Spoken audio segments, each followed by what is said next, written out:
Welcome all. इस class में ether के प्रिपरेशंस करेंगे, प्रिपरेशन से रिलेटेड क्वेश्चन सॉल्व करेंगे। ठीक है बच्चों, ईथर का जो प्रिपरेशन है उसमें दो है, एक विलियमसन सिंथेसिस और एक डिहाइड्रेशन ऑफ अल्कोहल है। तो सबसे पहले विलियमसन सिंथेसिस देखते हैं क्या होता है।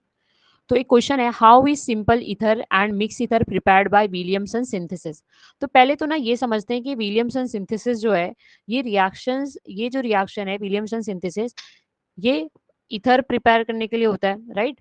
तो ये विलियमसन सिंथेसिस में यहाँ पर रिएक्टेंट क्या होता है, तो इसमें ना बच्चों एक रिएक्टेंट होता है सोडियम अल्कोक्साइड, एक होता है सोडियम अल्कोक्साइड और दूसरा रिएक्टेंट होता है अल्काइल हलाइड। ठीक है, तो यहाँ पर क्या होती है, यहाँ पर SN2 रिएक्शन होती है। ये जो है O- ये R पे अटैक करेगा न्यूक्लियोफाइल बन के, और X जो है वो एलिमिनेट हो, so there will be formation of ROR और NaX क्या हो जाएगा, एलिमिनेट हो जाएगा। तो विलियमसन सिंथेसिस में एक होना चाहिए सोडियम अल्कोक्साइड, इसको हम लोग बोलेंगे सोडियम अल्कोक्साइड, और एक होता है अल्काइल हलाइड, अल्काइल हलाइड। ठीक है, तो यहाँ पर क्या मिलेगा, यहाँ पर there will be formation of ether. ठीक है, अब ईथर बनेगा यहाँ पे।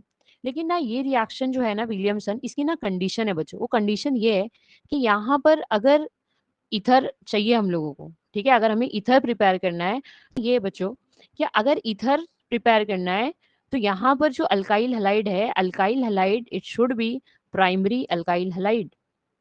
ये अल्काइल हलाइड क्या होना चाहिए, प्राइमरी होना चाहिए। और अल्कोक्साइड जो है वो टर्शरी होना चाहिए। लेकिन अल्कोक्साइड से ज्यादा इंपॉर्टेंट अल्काइल हलाइड है। यहाँ पे अल्काइल हलाइड कैसा होना चाहिए, अल्काइल हलाइड प्राइमरी होना चाहिए, तो फिर क्या मिलेगा, ईथर मिलेगा। ठीक है, तो अभी हम लोग एक बोला है हाउ आर सिंपल ईथर और मिक्स ईथर प्रिपेयर, राइट। तो हम लोग इसका रिएक्शन करते हैं। तो सिंपल ईथर अगर मुझे प्रिपेयर करना है, ठीक है, तो सिंपल ईथर अगर प्रिपेयर करना है तो यहाँ पर ले लो सोडियम मिथ ऑक्साइड और यहाँ पर ले लो मिथाइल ब्रोमाइड। तो यहाँ पर क्या होगा, ये जो O- है ये CH3 पे अटैक करेगा और ये Br जो है यहाँ से एलिमिनेट हो जाएगा। तो यहाँ पर क्या मिलेगा, CH3O के पास क्या आ गया, CH3, और NaBr क्या हो जाएगा, एलिमिनेट हो जाएगा। अब ये जो है ये सिंपल ईथर है, सिंपल ईथर मतलब दोनों अल्काइल ग्रुप जो रहेंगे वो सेम रहेंगे। तो यहाँ पर भी मिथाइल है और यहाँ पर भी मिथाइल है। दूसरा मिक्स ईथर भी प्रिपेयर करना है, तो यहाँ पर या तो सोडियम अल्कोक्साइड का अल्काइल ग्रुप चेंज करो या तो अल्काइल हलाइड का। तो यहाँ पर मैं CH3 सोडियम टर्ड ब्यूट ऑक्साइड लेती हूँ। ये क्या है, सोडियम टर्ड ब्यूट ऑक्साइड, और इसकी रिएक्शन जो है मैं कराती हूँ मिथाइल ब्रोमाइड से। ठीक है, तो क्या होगा, यहाँ पे बैक साइड अटैक होगा CH3 पे, और यहाँ से Br क्या हो जाएगा, निकल जाएगा। तो ये जो है ये SN2 से होती है, सब्सटीट्यूशन न्यूक्लियोफिलिक रिएक्शन। तो यहाँ पर मिलेगा CH3C, CH3, CH3O, फिर O किस पे अटैक किया, O यहाँ पर CH3 पे, O जो है CH3 पे अटैक किया है, और यहाँ पर NaBr। तो यहाँ पर ये जो ईथर मिला है बच्चों, ये मिक्स ईथर है। क्यों है मिक्स ईथर, बिकॉज ऑक्सीजन के बाजू में जो दो अल्काइल ग्रुप हैं ये लोग अलग अलग हैं। तो ये हो गया मिक्स ईथर, और एक क्या मिला है, एक मिला है सिंपल ईथर। इसका नाम क्या है, फर्स्ट वाले का सिंपल ईथर, ये भी मिथाइल है ये भी मिथाइल है, तो इसका नाम रहेगा di methyl ether, di methyl ether. और इस तरफ क्या है, टर्ड ब्यूटाइल है, और ये यहाँ पर क्या है, मिथाइल है, तो इसका नाम रहेगा टर्ड ब्यूटाइल मिथाइल ईथर। ठीक है, तो ये है विलियमसन सिंथेसिस। तो यहाँ पर अगर ईथर प्रिपेयर करना है तो अल्कोक्साइड कैसा होना चाहिए, अल्कोक्साइड से ज्यादा इंपॉर्टेंट क्या है, alkyl halide, alkyl halide primary होना चाहिए। ठीक है, और अल्कोक्साइड टर्शरी होना चाहिए, लेकिन अगर सेकेंडरी और प्राइमरी हुआ तभी भी रिएक्शन हो जाएगी, ईथर मिलेगा, लेकिन अल्काइल हैलाइड प्राइमरी ही होना चाहिए। तो अभी ना बच्चों ये देखते हैं कि अगर अल्काइल हैलाइड प्राइमरी नहीं रहता है फिर क्या होगा। जैसे कि मान लो ये है सोडियम इथोक्साइड, ठीक है, और यहाँ पर अल्काइल हलाइड है, और अल्काइल हलाइड जो है वो सेकेंडरी अल्काइल हलाइड है। ठीक है, सेकेंडरी अल्काइल हलाइड है, इसका नाम है आइसोप्रोपाइल ब्रोमाइड, आइसोप्रोपाइल ब्रोमाइड। तो अगर सेकेंडरी अल्काइल हलाइड है तो यहाँ पर ईथर का फॉर्मेशन नहीं होगा, ईथर यहाँ पर नहीं मिलेगा, रेदर यहाँ पे ना एलिमिनेशन रिएक्शन होगी, यहाँ पर ना एलिमिनेशन होने वाली है। क्या होगा, यहाँ पर एलिमिनेशन रिएक्शन होगी। तो एलिमिनेशन रिएक्शन में यहाँ पर क्या होगा,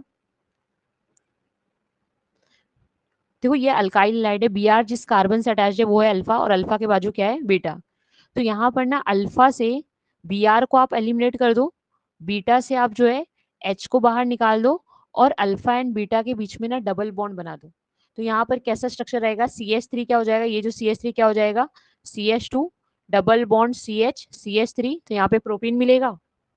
अपना देखो यहाँ से क्या हो गया, Br एलिमिनेट हो गया, तो ये Br और ये Na Br एलिमिनेट होगा और यहाँ बीटा से क्या निकला है, यहाँ से एक H निकला है, तो यहाँ पर जो बाय प्रोडक्ट रहेगा CH3 CH2 O क्या करेगा, वो H ले लेगा, तो यहाँ पर मिलेगा इथेनॉल। विलियमसन सिंथेसिस में बच्चों अगर ईथर प्रिपेयर करना है तो यहाँ पर अल्काइल हैलाइड प्राइमरी होना चाहिए और अगर अल्काइल हैलाइड सेकेंडरी या टर्शियरी रहेगा तो एलिमिनेशन रिएक्शन होगी। एलिमिनेशन रिएक्शन में क्या करना है, अल्फा से हाइड्रोजन निकालना है, बीटा से हाइड्रोजन निकालना है, ठीक है, और अल्फा और बीटा के बीच में डबल बॉन्ड बनाना है। तो एक तो ये है, तो यहाँ पर देखो क्वेश्चन कैसे आया था, how are simple ether and mix ether prepared by Williamson synthesis, या फिर ऐसा भी आ सकता है write a note on Williamson synthesis, ठीक है। अच्छा अभी ना ये विलियमसन तो हम लोग ने देख लिए, विलियमसन क्या होता है, तो यहाँ पर ईथर का फर्स्ट प्रिपरेशन तो हो गया।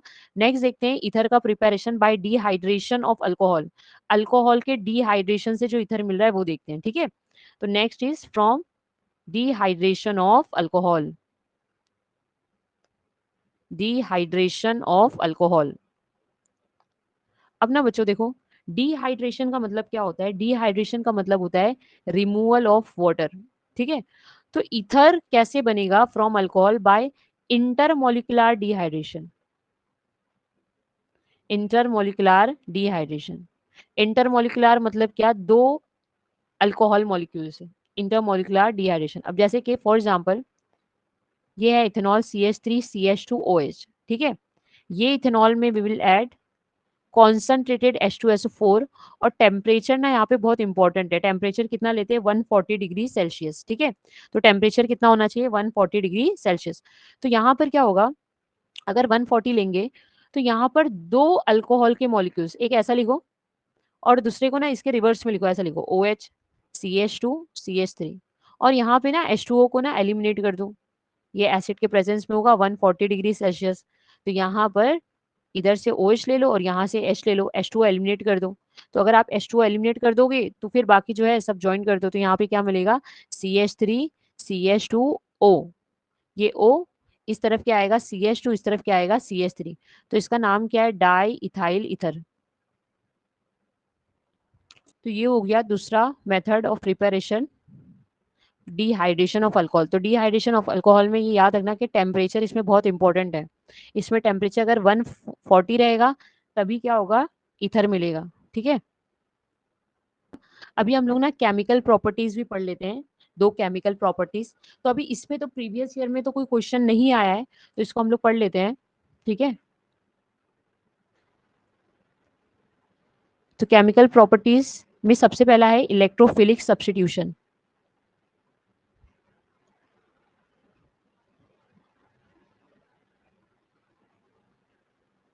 अपना देखो इलेक्ट्रोफिलिक सब्स्टिट्यूशन जो होता है, इलेक्ट्रोफिलिक सब्स्टिट्यूशन, तो ये हम लोग को पढ़ने का है एनिसोल पे। तो एनिसोल क्या होता है, रिंग और रिंग के ऊपर OCH3, इसको बोलते हैं एनिसोल, ठीक है। या तो इसको आप एनिसोल बोल सकते हो या तो इसको मिथॉक्सी बेंजीन भी बोल सकते हैं, मिथॉक्सी बेंजीन, ठीक है। अब ना देखो अब हम लोग क्या पढ़ने जा रहे हैं कि अगर ये एनिसोल पे इलेक्ट्रोफाइल आता है, ठीक है, इलेक्ट्रोफाइल क्या होता है, इलेक्ट्रोफाइल तो इलेक्ट्रॉन डेफिशिएंट होता है, तो ये इलेक्ट्रोफाइल कौन सी पोजीशन पे अटैक करेगा, जैसे कि यहाँ पर ऑर्थो वाली पोजीशन है, मेटा वाली पोजीशन है और पैरा वाली पोजीशन है। तो ये कौन डिसाइड करता है कि इलेक्ट्रोफाइल कौन सी पोजीशन पे आएगा, ये कौन डिसाइड करता है, रिंग पे जो ग्रुप है वो डिसाइड करता है। अब यहाँ पर रिंग पे ना OCH3 है, अच्छा रिंग से डायरेक्टली जो ग्रुप अटैच्ड है इस पे तो लोन पेयर है, तो अगर ऐसा सिचुएशन रहता है तो ये ग्रुप जो है ये +M इफेक्ट शो करेगा। अब ना +M इफेक्ट क्या होता है, +M इफेक्ट मतलब electron donating effect, +M effect क्या होता है बच्चों, इलेक्ट्रॉन डोनेटिंग इफेक्ट होता है। तो ये जो ग्रुप है ये इलेक्ट्रॉन डोनेट करेगा टू द रिंग, समझ में आया। तो क्या होगा जब भी ऐसा होता है, जब भी कोई ग्रुप इलेक्ट्रॉन डोनेट करता है रिंग पे बच्चों, तो ऑर्थो और पैरा वाली जो पोजीशन होती है ये इलेक्ट्रॉन रिच होती है, ऑर्थो और पैरा वाली पोजीशन जो होती है वो इलेक्ट्रॉन रिच होती है। देखो कैसे, देखो इसका अगर हम लोग रेजोनेटिंग स्ट्रक्चर बनाते हैं, ओ आर, आर C2H5 कुछ भी हो सकता है, CH3, तो इसका रेजोनेटिंग स्ट्रक्चर कैसा रहेगा, ये लोन पेयर इधर आएगा, बॉन्ड बनेगा, और ये बॉन्ड यहाँ पे आएगा, बनेगा लोन पेयर। ठीक है, तो यहाँ पर इसका रेजोनेटिंग स्ट्रक्चर इसका ऐसा रहेगा, ये बॉन्ड को तो कुछ नहीं हुआ यहाँ पर, हाँ यहाँ पर डबल बॉन्ड बन गई है, ऑक्सीजन ने लोन पेयर डोनेट किया इसलिए पॉजिटिव, ये बॉन्ड बाहर आ गई। फिर इसके आगे रेजोनेंस हो सकती है क्या, नंबरिंग करो 1 2 3, तो इसके बाद क्या होगा, 1 2 के बीच में क्या होगा, 1 2 के बीच में बनेगा बॉन्ड, और 2 3 के बीच में, 1 2 के बीच में डबल बॉन्ड, 2 3 के बीच में सिंगल बॉन्ड। ठीक है, बाकी सब सेम, ओ, यहाँ पे ओ आर पॉजिटिव चार्ज, ये बॉन्ड ऐसी रहेगी, फिर यहाँ पे negative charge single bond double bond ये रहेगा, तो रेजोनेंस होगी, तो यहाँ पर ऐसे ही नेगेटिव सिंगल डबल, तो यहाँ पर कैसे रेजोनेटिंग स्ट्रक्चर कैसे बनाओगे, 1 2 के बीच में डबल बॉन्ड, 2 3 के बीच में सिंगल बॉन्ड, और 3 पे क्या आ जाएगा, लोन पेयर। फिर इसके आगे रेजोनेंस होगा क्या, होगा, क्यों, because lone pair single bond और डबल बॉन्ड, तो 1 2 3, तो कैसे पढ़ेंगे, 1 2 के बीच में डबल बॉन्ड, 2 3 के बीच में सिंगल बॉन्ड, कैसा होगा, 1 2 के बीच में डबल बॉन्ड, 2 3 के बीच में सिंगल बॉन्ड, और यहाँ पे क्या आ जाएगा, लोन। तो देखो अगर आप ये स्ट्रक्चर देखोगे ना बच्चों, तो यहाँ पर कौन कौन सी पोजीशन पे, अगर आप ये स्ट्रक्चर देखोगे तो कौन कौन सी पोजीशन पे इलेक्ट्रॉन डेंसिटी है, तो ये ऑर्थो पे है, यहाँ पर पैरा पे, ऑर्थो पे है, तो ऑर्थो और पैरा पे इलेक्ट्रॉन डेंसिटी ज्यादा है, तो इसीलिए इलेक्ट्रोफाइल जो है वो ऑर्थो और पैरा पोजीशन पे अटैक करेगा। ठीक है, इसीलिए जो इलेक्ट्रोफाइल होगा वो कहाँ पर, इलेक्ट्रोफाइल ऑर्थो और पैरा पोजीशन पे ही अटैक करेगा। ठीक है बच्चों, तो अभी हम लोग इलेक्ट्रोफिलिक सब्स्टिट्यूशन रिएक्शन स्टार्ट करते हैं। तो इसमें ना सबसे पहला है ब्रोमिनेशन, ब्रोमिनेशन, और in general you can say halogenation. तो अगर जो है, अगर मेरे पास एनिसोल है, रिंग OCH3, और इसका अगर हम लोग ब्रोमिनेशन करेंगे, Br2 in presence of acetic acid, तो यहाँ पर ना Br प्लस आता है इलेक्ट्रोफाइल, तो इलेक्ट्रोफाइल के पास क्या दो ऑप्शन है, एक ऑर्थो है और एक पैरा है, तो एक ऑर्थो पे Br आ सकता है बच्चों, और एक कहाँ पे आएगा, एक आएगा पैरा पे, एक ऑर्थो पे Br आ सकता है और कहाँ पे आएगा, एक पैरा पे आएगा। तो इसको हम लोग बोलेंगे 2 ब्रोमो एनिसोल, इसको हम लोग क्या बोलेंगे, 2 ब्रोमो एनिसोल, और ये क्या रहेगा, 4 ब्रोमो एनिसोल, 4 ब्रोमो एनिसोल। तो फर्स्ट रिएक्शन है बच्चों, फर्स्ट रिएक्शन है ब्रोमिनेशन। तो अगर ब्रोमिनेशन एसिटिक एसिड के प्रेजेंस में करेंगे तो एक ऑर्थो मिलेगा और एक पैरा मिलेगा। ठीक है, नेक्स्ट रिएक्शन है craft reaction, Friedel craft reaction.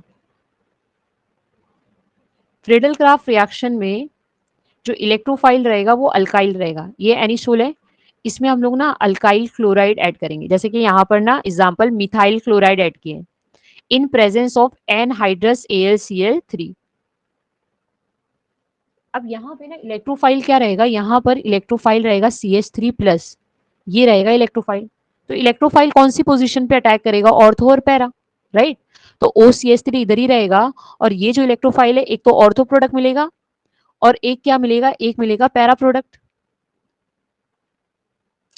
ठीक है बच्चों, अब ना यहाँ पर ऐसा रहता है कि इसकी जब हम लोग नेमिंग करते हैं ना, तो जब हम लोग इसकी नेमिंग करेंगे तो यहाँ पर OCH3 will act as substituent, यहाँ पर जो OCH38 will act as substituent, तो इसका नाम रहेगा 2 मिथॉक्सी, ये 1 रहेगा ये 2, तो इसका नाम रहेगा 2 मिथॉक्सी, और रिंग के ऊपर CH3 रहता है तो इसको क्या बोलते हैं, टोल्विन।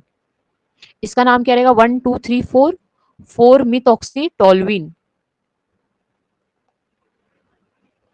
ठीक है, तो ये है फ्रिडल क्राफ्ट अल्काइलेशन, ये रिएक्शन को हम लोग क्या बोलेंगे, फ्रिडल क्राफ्ट अल्काइलेशन। ठीक है, उसके बाद नेक्स्ट रिएक्शन है फ्रिडल क्राफ्ट असाइलेशन। तो असाइलेशन में क्या होगा, असाइल ग्रुप ऐड होगा, जैसे ये एनिसोल है OCH3, इसमें असाइल क्लोराइड ऐड करेंगे, जैसे एग्जांपल इसका नाम रहेगा एसिटाइल क्लोराइड, तो एसिटाइल क्लोराइड ऐड करेंगे, तो यहाँ पर जो इलेक्ट्रोफाइल रहेगा वो ग्रुप रहेगा, ये रहेगा इलेक्ट्रोफाइल। तो यहाँ पर एक ऑर्थो प्रोडक्ट मिलेगा और एक पैरा प्रोडक्ट यहाँ पर मिलेगा। ये OCH3 यहाँ पर रहेगा। ये भी रिएक्शन जो है वो एनहाइड्रस AlCl3 के प्रेजेंस में होगी। तो एक ऑर्थो पे एसिटाइल ग्रुप आ जाएगा और एक पैरा पे आएगा।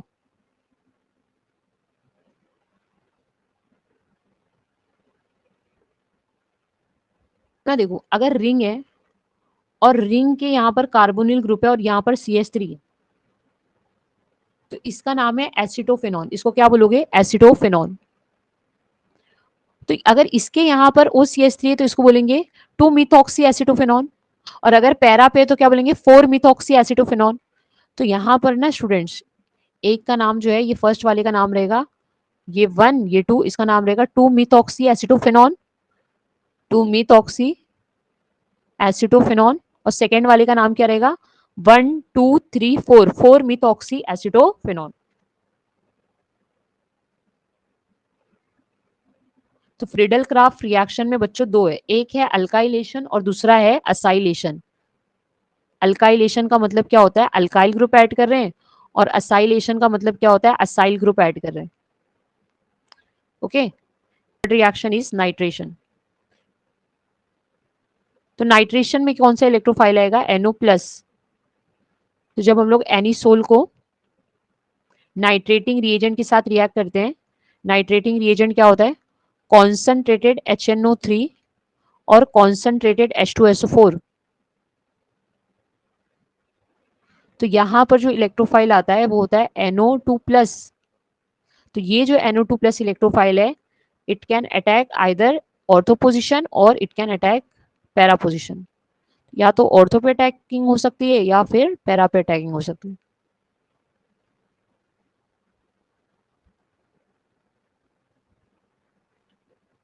ठीक है बच्चों, तो इसका नाम रहेगा ये 1 2 2 नाइट्रो एनिसोल, 2 नाइट्रो एनिसोल। और सेकेंड का नाम क्या रहेगा? 1 2 3 4, 4 नाइट्रो एनिसोल।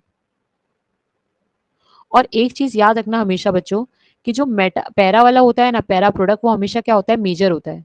ठीक है, यहाँ पर जैसे 4 ब्रोमो क्या रहेगा? मेजर रहेगा। ऐसे यहाँ पर 4-मिथॉक्सीटोल्वीन जो है, यहाँ पर 4-मिथॉक्सीटोल्वीन ये जो रहेगा ये मेजर है। ऐसे यहाँ पर 4-मिथॉक्सी एसीटोन ये मेजर है। यहाँ पर भी पैरा नाइट्रोफेनॉल जो मिला है ये मेजर रहेगा। ठीक है, क्यों? क्योंकि देखो, पैरा पोजीशन पे ना NO2 को आसानी रहता है अटैक करने के लिए। ठीक है, बिकॉज आसपास में कोई ग्रुप नहीं होता है। वेरेस ऑर्थो में देखो, अगर यहाँ पे अटैक करेगा तो बाजू में ऑलरेडी एक ग्रुप है। ठीक है, तो इसलिए पैरा प्रोडक्ट जो रहेगा बच्चों वो क्या रहेगा? मेजर रहेगा। तो ना अभी हम लोग ने ना बच्चों ये कंप्लीट किए हैं electrophilic substitution reaction. Chemical properties में इलेक्ट्रोफिलिक सब्स्टिट्यूशन रिएक्शन कंप्लीट किए हैं। और इलेक्ट्रोफिलिक सब्स्टिट्यूशन रिएक्शंस पे ना क्वेश्चंस तो नहीं आए अभी तक। ठीक है, तो देर आर चांसेस के आ सकते हैं इस बार। तो ये केमिकल प्रॉपर्टीज कंप्लीट किए हैं। और दूसरा है डाइल्यूट सल्फ्यूरिक एसिड। ठीक है, अगर डाइल्यूट सल्फ्यूरिक एसिड आता है इथर में तो फिर क्या मिलेगा? Dilute sulphuric acid. ठीक है, तो ये ROR ये क्या है? इथर। इथर में डाइल्यूट सल्फ्यूरिक एसिड मतलब क्या? Water in presence of acid. तो यहाँ पर ये रिएक्शन बहुत आसान है। ये एक OR वाली बॉन्ड को क्या करो? ब्रेक कर दो। ये O जो है ये H ले लेगा और ये जो R है ये OH ले लेगा। तो यहाँ पर there will be formation of alcohol ROH और एक और ROH। तो यहाँ पर क्या होगा बच्चों? यहाँ पे ना अल्कोहल मिलेगा। तो यहाँ पर फॉर एग्जाम्पल जैसे कि यहाँ पर इथाइल मिथाइल इथर है, इथाइल मिथाइल इथर। ठीक है, और इथाइल मिथाइल इथर में अगर डाइल्यूट H2SO4 ऐड करेंगे, अगर डाइल्यूट H2SO4 ऐड करेंगे बच्चों, तो यहाँ पर क्या होगा? यहाँ पर there will be formation of alcohol.